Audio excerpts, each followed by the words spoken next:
All right, so today I'm going to build a bed frame.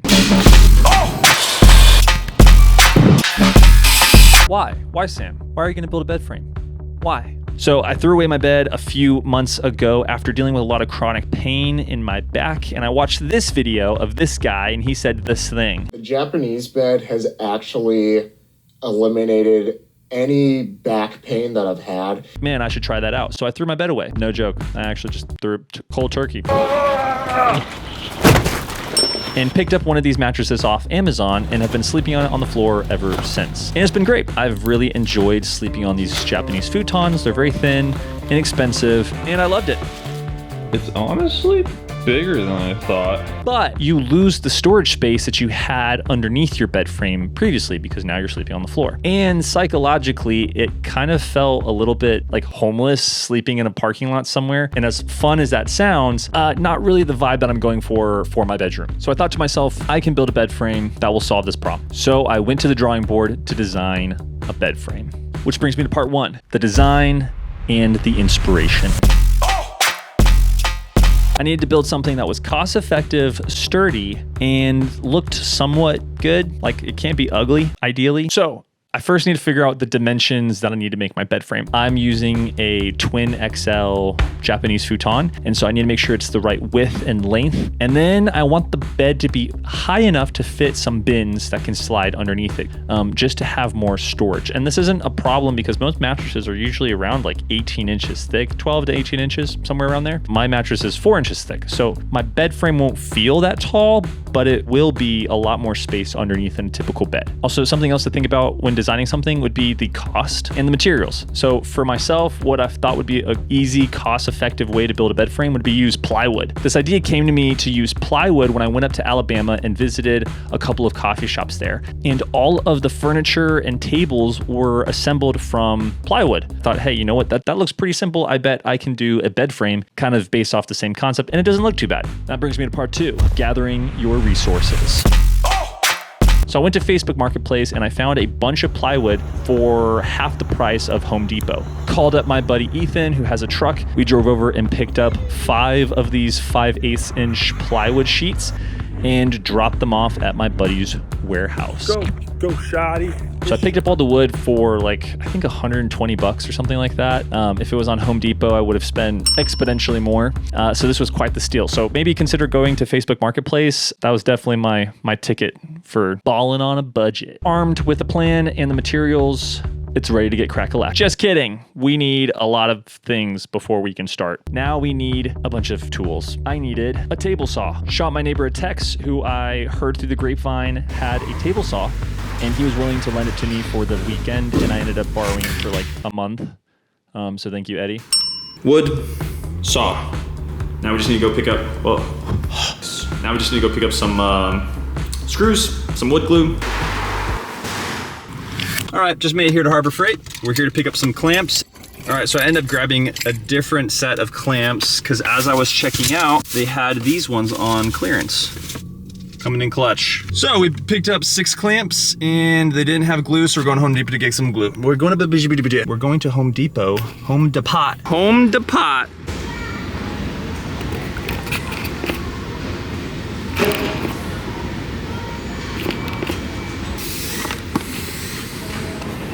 Jackson Young, everybody. Too much masculinity in one place. This rug, Did you get it from here? $1,500 West Elm rug. Less than 100 shoes and probably less than 200 feet. Weird stat, but cool flex. Yeah. All right, successful Home Depot run. My gosh, this guy's shorts are short. We got the glue. Glue is secured. Let's go to Jackson's warehouse. Off to Jackson. We are off. Let's go to Jackson. Okay, and we're off. Skirt. Whoa. Oh, we're here. Jackson? Wait. We know how to work every tool in the toolbox. Ah, yeah. And with all the tools acquired, it is time to get to work. Which brings me to part 3. Now that we have all the tools and the wood is dropped off at the shop, it's time to start cutting.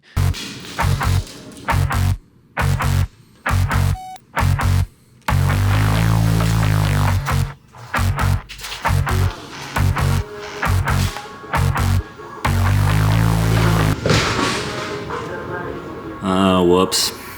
Usually I tie off extension cords onto something to anchor it, so that doesn't happen. Forgot to do that. For future reference, this is what that might look like. Anchor. You're already on the way.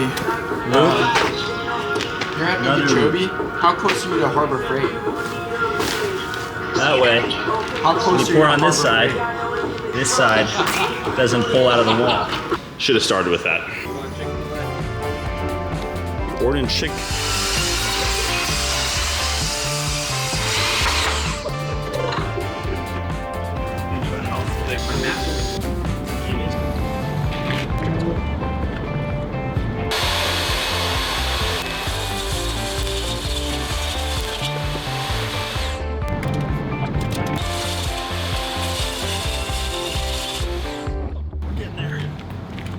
Just finished cutting the boards. Adrian was so helpful to hand me a hand. Just finished cutting the boards. I didn't show me cutting all of them because it was a little redundant. Thank you, Adrian, for your contribution and helping me cutting those boards. Just wrapping up for the day.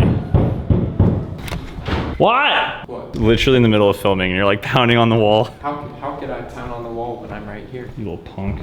I'm vlogging. Oh, as I was wrapping up, I had an idea. Here's the plans that I'm currently working with. At the end here, I was just gonna do a board, and now I'm thinking, what if I push this back and do a little shelf that's tucked underneath there? I thought we have all these extra pieces, why not? So I'm gonna glue and clamp some boards, and then maybe figure out the dimensions for what I need for that shelf.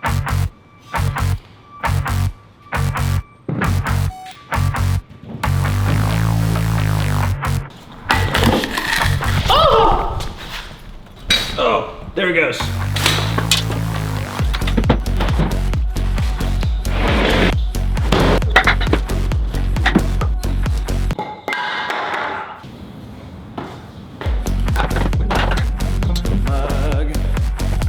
All right, here's where we're at. I came here to cut these pieces of wood and forgot two things. One, I need sandbags to put weight on it. Two, I need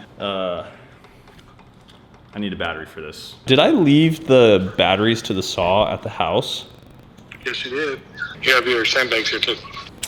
Dang it. Whoopsie. Well, let's go get sandbags and battery. But first, kickflip.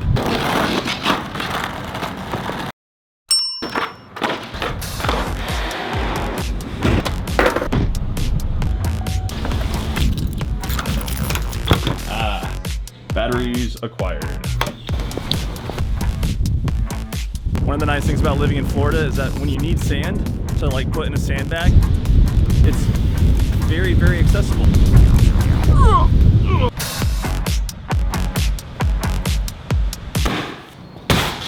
Wow, that landed like perfect.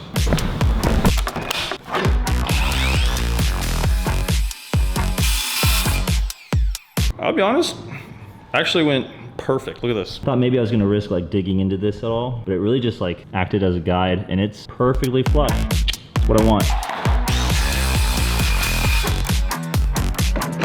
I found the cockroach. Look at that behemoth. Got him.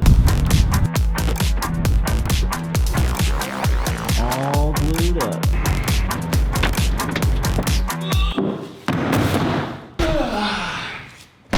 All right. Sandbags. That's to make sure that the two pieces get a nice connection. I might call it a night. I've been chewing this gum for a long time. Next day, gave it a quick sand.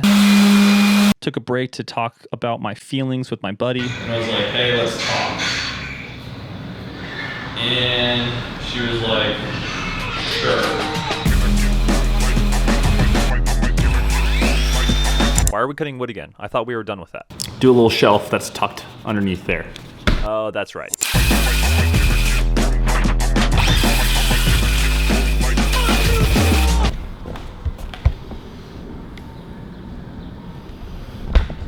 Uno, dos, tres. Top, middle shelf, bottom. Now to cut the two sides.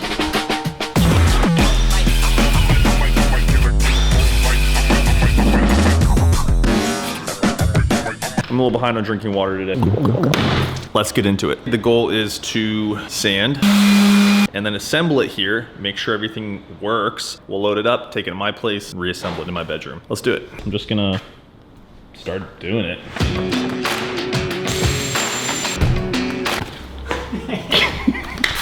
I caught that in 4K. No, you didn't. So that's my bed. Nice. That's my entire bed. I'm gonna sleep on that. How sturdy is that? It's a bunk bed. Like, I can sleep on the top, you can sleep on the bottom. Only in the fetal position though.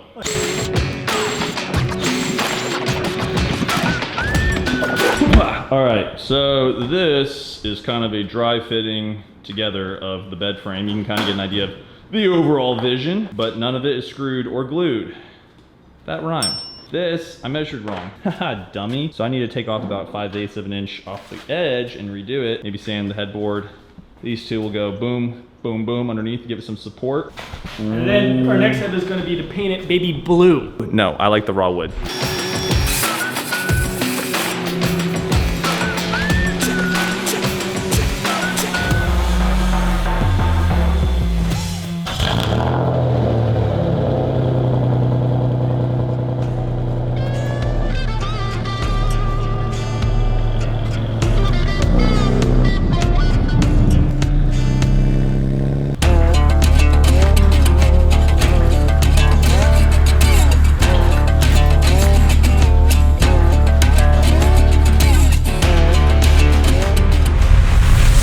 It is the next day and it is time to assemble. We got the boards in the bedroom and let's do it. Oh my uke. Okay.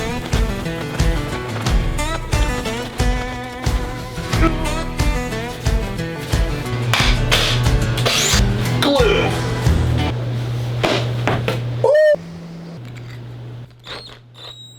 So this piece right here, this is the backboard. So backboard, and then this is a little lip. Board is going to rest on the backboard, but I've been having problems with board and peeling.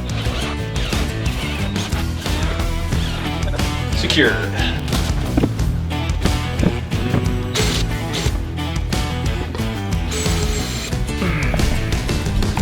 You see this right here. Drilling into that doesn't hold, which you probably could have figured. If you drill into the top of the grain, it's great, but when you get the ends of them, it just doesn't hold. It just doesn't want to.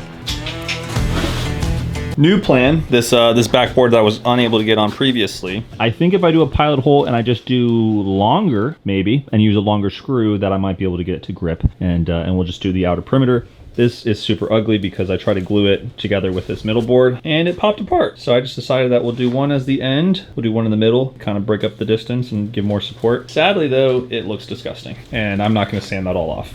Screw this together, screw that, screw that.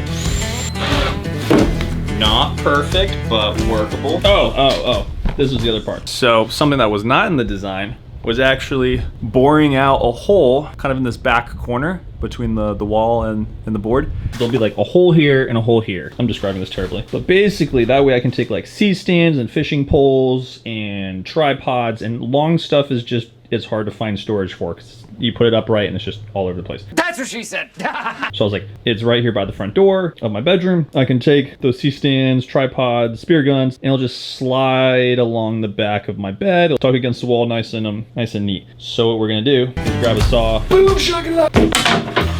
Yeah. Oh! And I tried.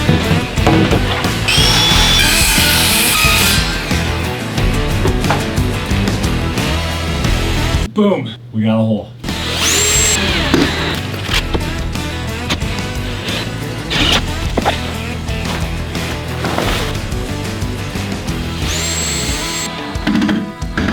All right, there she blows. The sound effects are necessary.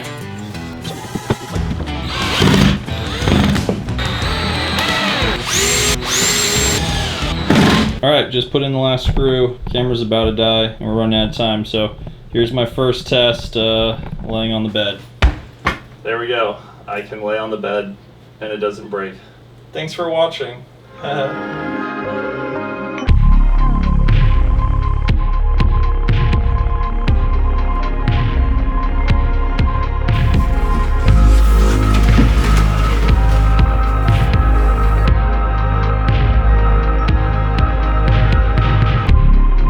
Hope you enjoyed this video. Go go get a blister or a splinter on those hands, and I'll see you in the next video.